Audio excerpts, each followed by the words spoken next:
Hello, the Darkness344 here, and in today's video we'll be talking about deriving truth tables from logic systems.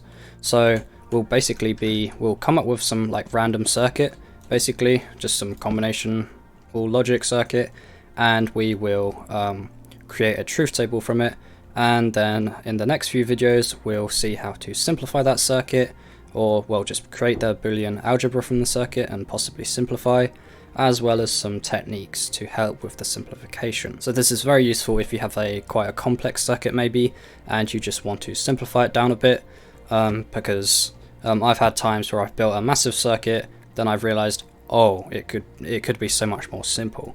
And this is also very useful if you're making some sort of ALU or something.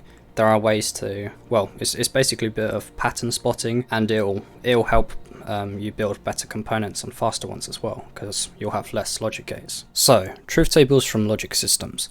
The first thing we're going to do is just run through a basic example, and this video will pretty much just be this example, because it really just varies between your circuit.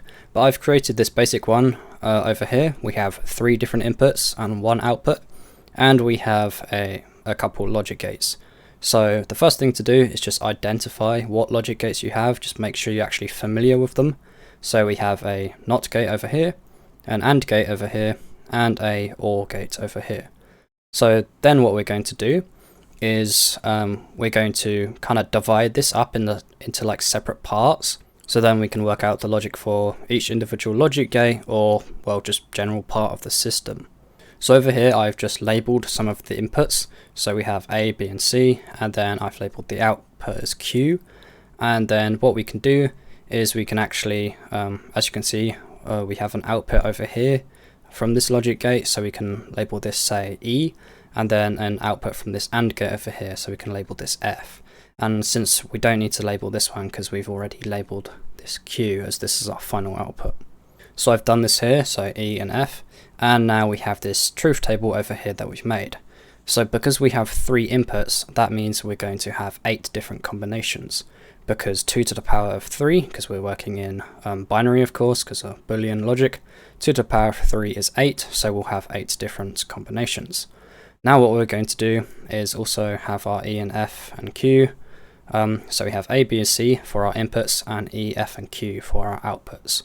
Now A, B and C we can just fill in with our zeros and ones, and you could probably spot the pattern, so 0, 1, 0, 1, 0, 1, 0, 1, 0, 0, 1, 1, 0, 0. So it's just a standard binary sequence, so 0, 1, 2, 3, 4, 5, 6, 7. And these are all the possible inputs that we can make with A, B and C. So it's in order as well. You don't have to put it in order, but it'll make your life a lot easier when we come on to other stuff in the future. So I just recommend putting it in order. It's also easier to write in order because there's of course the pattern, as you can see. So 1 0, 2 zeros, 4 zeros, then it'd be 8 zeros. So it's a fairly good idea to do it like this.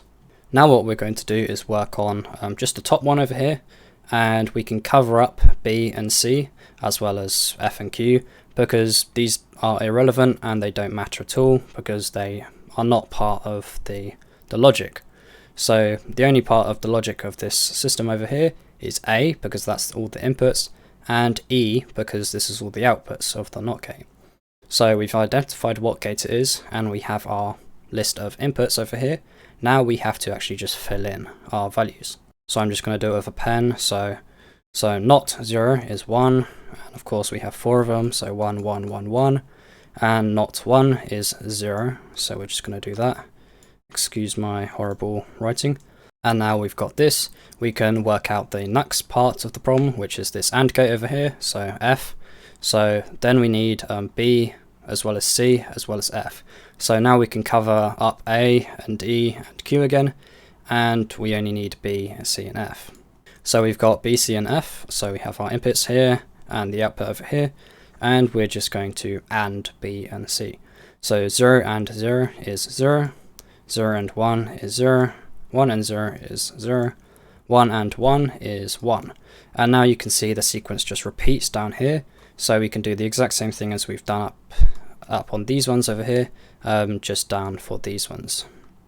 So what we can do is just 0, 0, 0, 1, because they match. This is why you should really do it in order, because it makes life a lot easier. Now the last part of the circuit is this part over here.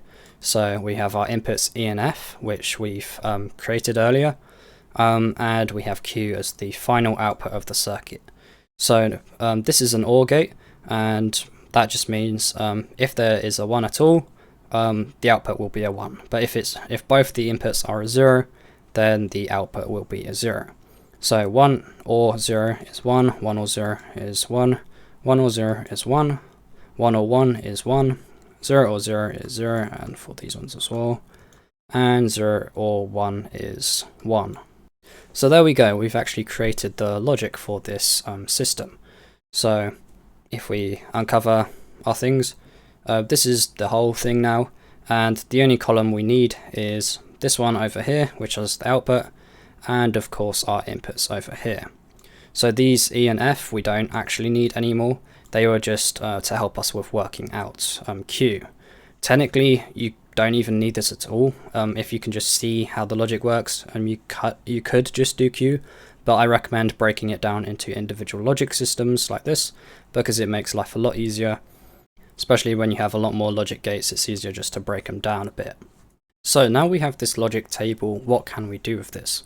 Well, we can actually simplify the circuit down a bit, and I'll get to that in a bit. So the next video, we'll talk about Boolean algebra, and then we'll probably also do some sort of simplification, because this logic system we can actually simplify down quite a lot. Then one of the future videos will also talk about Karnaugh maps, which will just a easier way to simplify Boolean logic. So yeah, I hope this video helped a bit. Please like and subscribe, and I'm out.